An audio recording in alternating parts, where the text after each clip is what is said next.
This video is going to make some of you uncomfortable. Not because I'm going to be harsh about it, not because I'm going to be arrogant, but because the subject itself cuts against something that feels deeply important to us as human beings. Our sense of fairness. Our instinct that if salvation is real, it has to be equally available to everyone in exactly the same way. Our feeling that a God who chooses some and not others is playing favorites in a way that a truly good God simply would not do. I know that feeling. I started with it for a long time. And what I want to do in this video is not talk you out of your discomfort, but walk with you through it. Because on the other side of that discomfort is something I believe you'll find is not only scriptural, but actually far more comforting than the alternative. So stick with me. Now, before we open the Bible, let's establish what we are actually talking about. The doctrine we are dealing with has a name. It's called election. And election, in the Reformed Presbyterian understanding, is the teaching that before the foundation of the world, God chose, specifically, deliberately, and personally, a people for himself, not based on anything he saw in them. Okay, not based on their future faith, not based on future obedience, not based on future decision. It was based entirely upon his sovereign will and his own free grace. Now, before you react, I know the reactions are already forming. I want to ask you to do one thing. Don't decide what you think about this doctrine based on how it feels. Decide what you think about it based upon what the Bible actually says. Because here's the thing, the people who most strongly reject election have almost always been reacting to a version of it that is either poorly explained or genuinely misrepresented. So let's go into the text and let it speak for itself. Just as he chose us in him before the foundation of the world, that we should be holy and without blame before him in love, having predestined us to adoption as sons by Jesus Christ himself, according to the good pleasure of his will. Read that slowly. He chose us in him before the foundation of the world, not after he saw what we would do, not as a response to the decision he foresaw us making. Before the foundation of the world, according to the good pleasure of his will.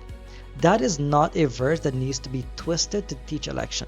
That is a verse that teaches election as plainly as any other verse in the Bible teaches anything. Because here's the thing, I know where your mind just went. That's not fair. How can a God hold people accountable for rejecting him if he didn't choose them? And I want to take that objection seriously because it is the same objection Paul anticipated in Romans 9. And what Paul says in response is one of the most important passages in all of Scripture for understanding this doctrine. Now it says, "You will say to me then, why does he still find fault?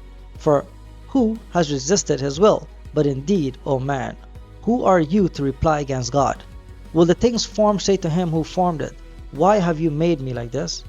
Does not the potter have the power over the clay, from the same lump to make one vessel for honor and another for dishonor?" Think about it this way.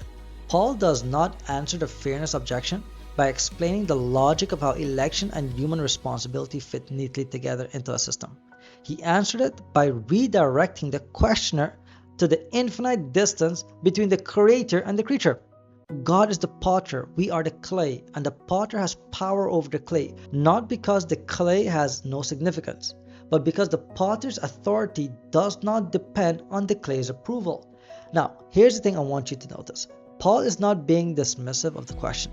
He is showing us that the question itself contains a category error. It assumes that God's sovereignty and human responsibility are in competition with each other. But the Bible holds both of these truths simultaneously without apology and without flinching. God is sovereign over salvation. Human beings are genuinely responsible for their choices. Both are true. The tension between them is not a contradiction to be resolved. Rather, it is a mystery to be received. The secret things belong to the Lord our God, but those things which are revealed belongs to us and to our children forever, that we may do all the words of this law. Now, there are secret things that belongs to God, and election is one place where the secret thing and the revealed things sit very close to each other. Now, what is revealed is this: God chooses. What is secret is the full inner working of how his sovereignty and our responsibility coexist without canceling each other out. Our job is not to resolve the tension. Our job is to receive what has been revealed and trust what has not been fully explained. But look, there's a pastoral dimension to this doctrine that almost never gets talked about in the conversation people have about election. And it is the dimension that first made this doctrine feel like grace to me rather than a threat. Think about it this way. If your salvation depends on your choice, like fully, finally, ultimately on you, then your assurance of salvation is only as strong as your confidence in yourself. Every doubt, every failure, every season of spiritual dryness becomes a reason to wonder whether your choice was real enough, whether you meant it enough, whether you're still in.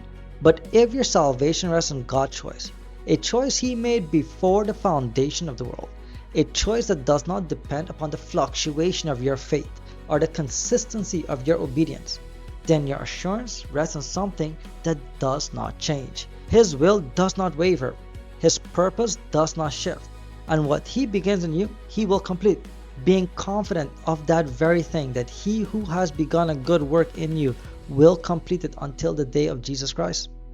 Now, that is not a doctrine of a cruel God playing favorites. That is the doctrine of a faithful God whose grip on His people does not depend on how tightly they are gripping back.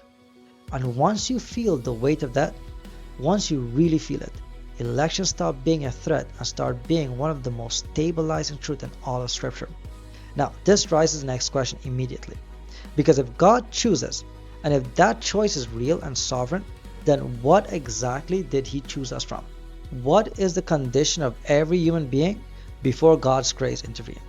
Because the doctrine of election only makes full sense once you understand the ground it is planted in. And that ground has a name that most people have heard, but very few actually understand.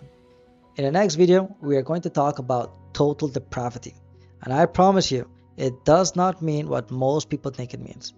But before we go there, make sure you go back and watch our last video. Why would a good God send people to hell? Because the foundation we build there is going to matter for everything that comes next. I'll see you guys there.